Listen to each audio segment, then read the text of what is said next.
નમસ્તે વિદ્યાર્થી મિત્રો, યોગી એજ્યુકેશન ગુજરાત યુટ્યુબ ચેનલમાં સ્વાગત છે તમારું. સ્ટુડન્ટ્સ, આજે આપણે જોઈશું ધોરણ 9 વિષય સામાજિક વિજ્ઞાનનું ચેપ્ટર નંબર 1 ભારતમાં બ્રિટિશ સત્તાનો ઉદય નું જે સ્વ અધ્યયન પોથીના સંપૂર્ણ સોલ્યુશન.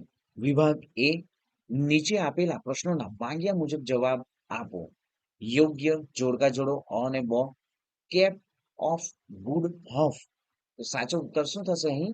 ઈ, વિલિયમ બેન્ટી. અમેરિકા ખંડ, તો સાચો ઉત્તર છે અમેરિકા ખંડ. વાસ્કો, અહીં જે ડી જે છે ક્રિસ્ટોફર કોલમ્બસ. નેક્સ્ટ જોઈએ કાલિકટ બંદર, તો સાચો ઉત્તર છે એ, વાસ્કો દ ગામા.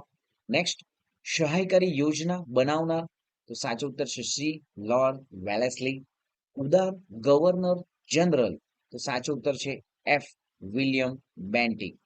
તો આ પ્રમાણે વિદ્યાર્થીઓ પરીક્ષામાં પણ પૂછાશે. જોઈએ આગળ હવે નીચેના વિધાનો ખરા છે કે ખોટા તે જણાવો.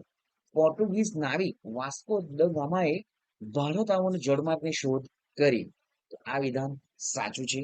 નેક્સ્ટ જોઈએ ઈસવીસન 1616 માં ભારતમાં વેપાર કરવા ફ્રેન્ચ ઈસ્ટ ઇન્ડિયા કંપનીનું આગમન થયું, તો સાચો આ જે વિધાન જે છે શું છે? ખોટું વિધાન છે. નેક્સ્ટ જોઈએ મૈસૂરના વાઘ તરીકે હૈદર અલી જાણીતો હતો, તો આ વિધાન પણ ખોટું છે.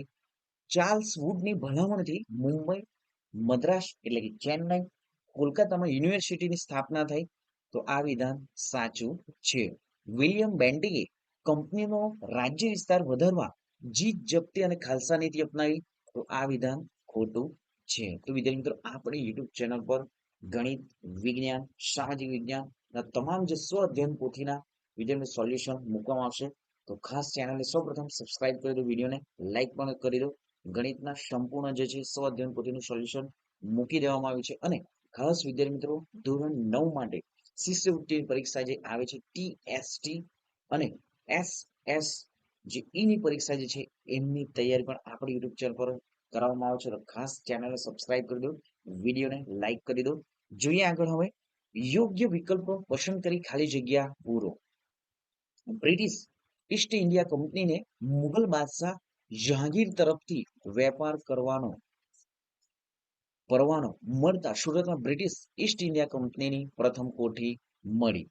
નેક્સ્ટ જોઈએ ઈસવીસન 1757 ભારતમાં વેપાર કરવા ફ્રેન્ચ ઈસ્ટ ઇન્ડિયા કંપનીનું આગમન થયું, તો સાચો ઉત્તર થશે 1757. નેક્સ્ટ જોઈએ દ્વિમુખી શાસન પદ્ધતિ બાદ બંગાળની આર્થિક ચમક ઝાંખી પડી ગઈ, તો સાચો ઉત્તર શું છે અહીં? જે દ્વિમુખી શાસન પદ્ધતિથી બંગાળની આર્થિક ચમક ઝાંખી પડી ગઈ.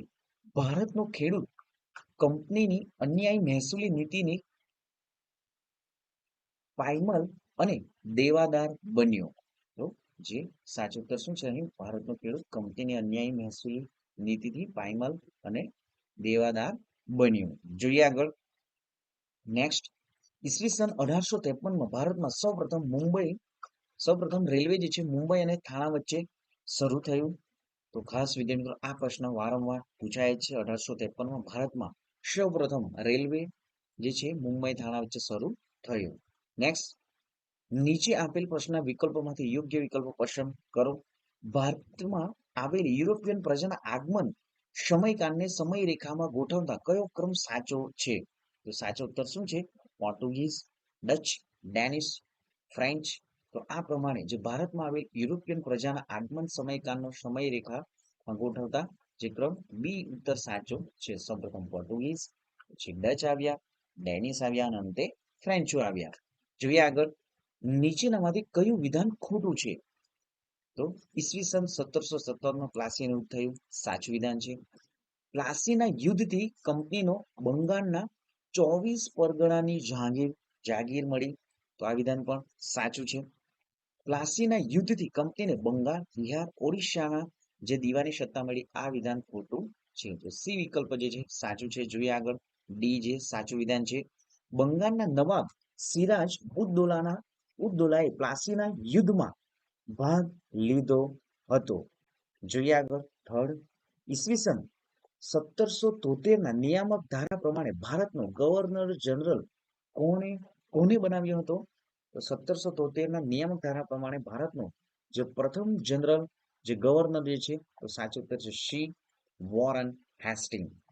અંગ્રેજોએ ઊભી કરેલી ફોર્ટ વિલિયમ નામની કોઠી ક્યાં હતી?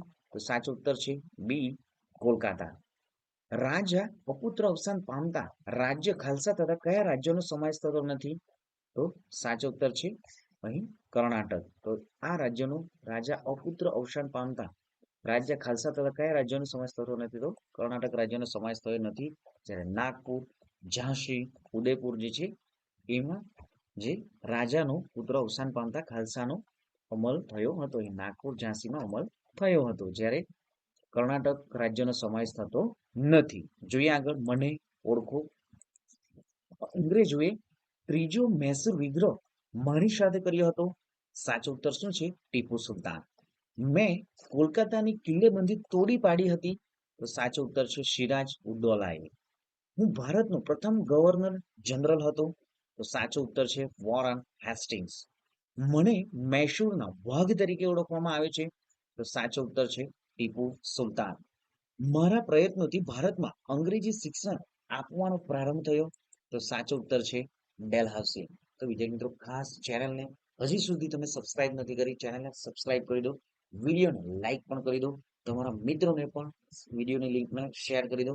આપણી યુટ્યુબ ચેનલ પર ધોરણ 3 થી ધોરણ 10 સુધીની તમામ જે પરીક્ષાઓ જે છે, આમને તમારી પ્રથમ પરીક્ષા છે, વાર્ષિક પરીક્ષા છે, એમના મોડેલ પેપર મૂકવામાં આવે છે અને ધોરણ 5 માટે સીઈટીની પરીક્ષાની પણ તૈયારી કરવામાં આવે છે અને ધોરણ 8 માટે જે જ્ઞાન સાધના NSSની પણ સંપૂર્ણ માહિતી, સંપૂર્ણ તૈયારી પણ કરાવવામાં આવે છે. તો ખાસ ચેનલને સબસ્ક્રાઇબ કરી દો, વિડીયોને લાઈક પણ કરી દો અને તમે ધોરણ 9માં ભણો છો તો ટીએસટી અને એસએસસીની પણ તૈયારી આપણી યુટ્યુબ ચેનલ પર કરવામાં આવે છે. તો ખાસ ચેનલને સબસ્ક્રાઇબ કરી દો અને વિડીયો થોડો લોંગ પણ થશે તો ખાસ વિડીયોના અંત સુધી બન્યા પર રહેશો. તમામ પ્રશ્નો જે છે એનું સોલ્યુશન મૂકવામાં આવ્યું છે. વિદ્યાર્થી મિત્રો, જોઈએ આગળ. હવે નીચે આપેલ પ્રશ્નોના એક બે વાક્યમાં જવાબ લખો. બ્રિટિશ ઈસ્ટ ઇન્ડિયા કંપનીની સ્થાપના ક્યારે થઈ હતી? તો સાચો ઉત્તર છે 1673માં. નેક્સ્ટ જોઈએ, બ્રિટિશ ઈસ્ટ ઇન્ડિયા કંપનીને કયા યુદ્ધથી 24 પરગણાની જાગીર મળી? તો સાચો ઉત્તર છે પ્લાસીના યુદ્ધથી બ્રિટિશ ઈસ્ટ ઇન્ડિયા કંપનીને 24 પરગણાની જાગીર મળી. નેક્સ્ટ જોઈએ, મીઠા ઝેર સમાન કઈ યોજના હતી? તો સાચો ઉત્તર છે વેલાસ્લીની સહાયકારી યોજના જે છે એ મીઠા ઝેર સમાન હતી. દ્વિમુખી શાસન પદ્ધતિ એટલે શું? તો કોઈ પ્રદેશનું શાસન બે જુદી જુદી શાસન પદ્ધતિથી ચાલતું હોય તેને દ્વિમુખી શાસન પદ્ધતિ કહે છે. અંગ્રેજોએ નિઝામનો કયો પ્રદેશ ખાલસા કર્યો? તો નિઝામનો વરાડ પ્રાંત જે છે એ ખાલસા કર્યો. ભારતનો પ્રથમ સ્વાતંત્ર્ય સંગ્રામ કઈ સાલમાં થયો? તો ભારતનો પ્રથમ સ્વાતંત્ર્ય સંગ્રામ જે છે એ 1857ની સાલમાં થયો હતો. ટીપુ સુલતાનનું મૃત્યુ કયા મૈસૂર વિગ્રહ દરમિયાન થયું? તો ટીપુ સુલતાનનું મૃત્યુ ચોથા મૈસૂર વિગ્રહ દરમિયાન થયું હતું. તો વિદ્યાર્થી મિત્રો, કોઈ પણ ક્વેશ્ચનોમાં ડાઉટ હોય તો તમે કોમેન્ટ કરી શકો. વિદ્યાર્થી મિત્રો, એમને આપણે ચેન્જ પણ કરીશું. તો ખાસ સંપૂર્ણ જે અહીં વિભાગ બી જે છે એમનું પણ સોલ્યુશન સાથે સંપૂર્ણ વિડીયો બનાવવામાં આવે છે. તો ખાસ વિડીયોના અંત સુધી બન્યા રહેશો. ચેનલને સબસ્ક્રાઇબ કરી દો, વિડીયોને લાઈક પણ કરી દો. જોઈએ આગળ વિભાગ બી. નીચે આપેલ પ્રશ્નોના ટૂંકમાં જવાબ લખો. તો વિશ્વના ભૌગોલિક સંશોધનોના યુગનો આરંભ શાના કારણે થયો? અહીં સંપૂર્ણ જે આન્સર જે છે વિદ્યાર્થી મિત્રો, આન્સર સાથે સંપૂર્ણ પીડીએફ તૈયાર કરવામાં આવે છે. ખાસ તમે તમારી સ્વ અધ્યયન પોથીમાં સંપૂર્ણ જવાબો લખી શકો. તો કન્ટિન્યુ જોઈને વિદ્યાર્થી મિત્રો તમે સાચા ઉત્તરો લખી લો. ચેનલને સબસ્ક્રાઇબ કરી દો, વિડીયોને લાઈક પણ કરી દો.